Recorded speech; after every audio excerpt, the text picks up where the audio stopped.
during the final 10 minutes that we have here,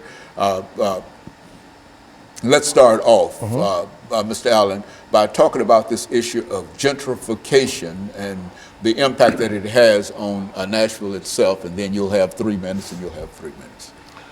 Well, being a Nashvilleian, I've watched Nashville change. All this land has been entrusted, so they have no place to go now but to the areas of poverty. And that's through North Nashville and into East Nashville. And about 4 weeks ago on NPR, they said that they're doing gentrification in North Nashville, East Nashville, West Nashville, and South Nashville all at the same time. No other city is doing that, even though it's gentrification going on in other cities. If you go into Salem Town, which is connected to Germantown, it looks the same now. And these people, if they didn't want to sell, they have a law called eminent domain, so they will take it.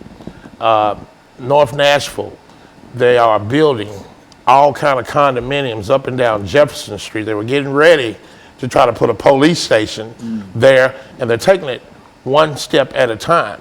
When the Sufferdale new baseball stadium, that kicked off the whole ball game right there, because all you have to do is cross over Jefferson and you go into Germantown.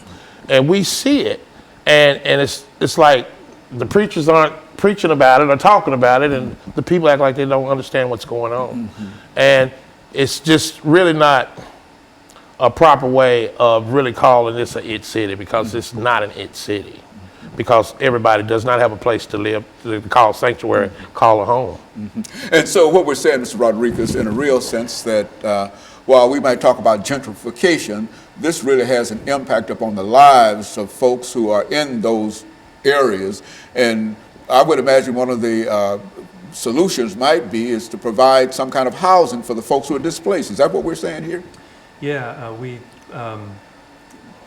well, we need to find some way to prevent the destruction of affordable housing.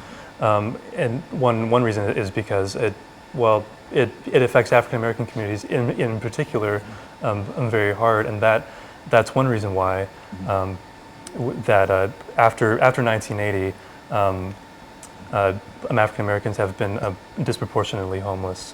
Before 1980, that wasn't really the case. So I think gentrification has something to do with that.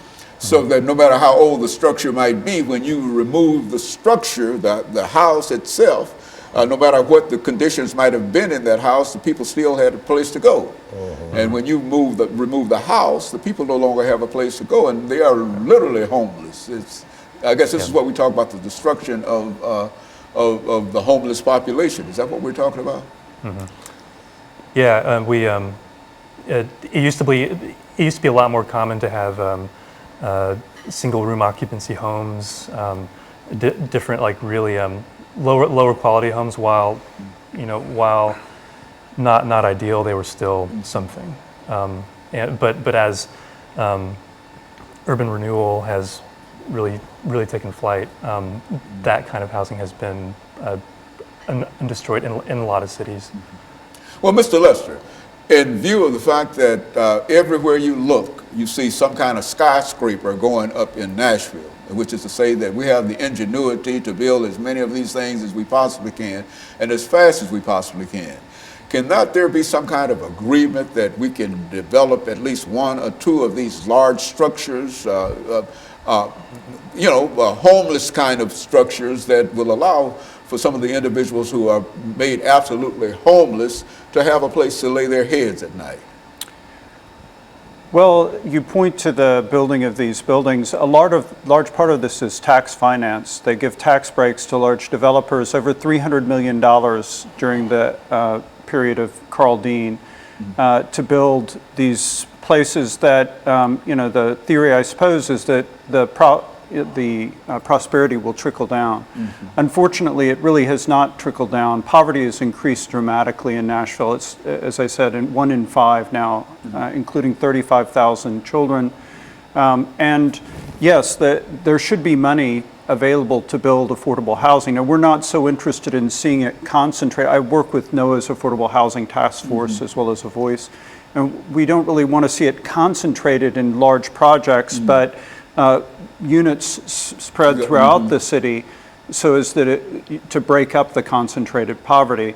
But also money can be provided to rehabilitate housing that is falling apart or that people are in danger of losing. The problem is the mayor has conceived of it as a relatively small problem. She's pledged $10 million this year and potentially more without a permanent source of funding. That's the amount we gave to the zoo in the past couple of years. The zoo has a capital campaign of $160 million, largely for an African savanna exhibit. We feel like the city should have a larger capital campaign for people who are either homeless or who are in danger of falling into homelessness. And so it's unimaginable, to me at least, that the city can't find a dedicated source of funding for the Barnes Affordable Housing Trust Fund to actually preserve and create new affordable housing. We believe 20,000 units are what's needed now. There are 14,000 people waiting for vouchers. And these are people, families, people with children, people that are citizens, taxpayers who've lived here for a long time that desperately need some assistance. Mr. Rodriguez, in view of the fact that you have some knowledge in terms of what's going on nationally in reference to the homeless population, what city do you believe, or what state do you believe is doing the best in terms of trying to deal with the problems that we're talking about here today? I mean, what state or city do you know that we can say that this is perhaps the best that they can do in reference to the homeless population dealing with this issue? Yeah, well, I would say New York City has had the most experience. There are probably other cities that maybe have been a little more experimental and maybe have more successful policies. I know Hennepin County, Minnesota, for example, has been talked about a lot. But New York City has been at this for a long time. So that's typically where researchers and policymakers tend to go if they want ideas for policy. Well, now, Mr. Lester, do you think that the kind of money that we spend on other issues outside of the homeless population, do you think that some of that money might be directed toward dealing with smaller units, not necessarily congregating everybody in one building, but dealing with smaller units over a widespread area? Yes, I think that would be definitely the preferred solution. The mayor's targeted some really good things towards providing more money for schools and the like, but I don't think she recognizes the severity of the problem and of the need for affordable and workforce housing. Over half the population of Nashville, the workers of Nashville, make less than $29,000 a year. And over half the renters are cost burdened. They can't really afford the housing that they're living in, which puts them in danger all the time of becoming, ending up on the street. That's exactly right. And so in a real sense, we've got a real issue here, but it's an issue that perhaps it can be solved by money. Money might not solve everything, but do you think that we can solve some of these issues by more money? I think so. That's one thing that it's going to take is money to change the policy. And then we forget about the large population that is incarcerated that have mental illness. And they don't need to be locked up, but one day they're going to be free and they're not going to have a home.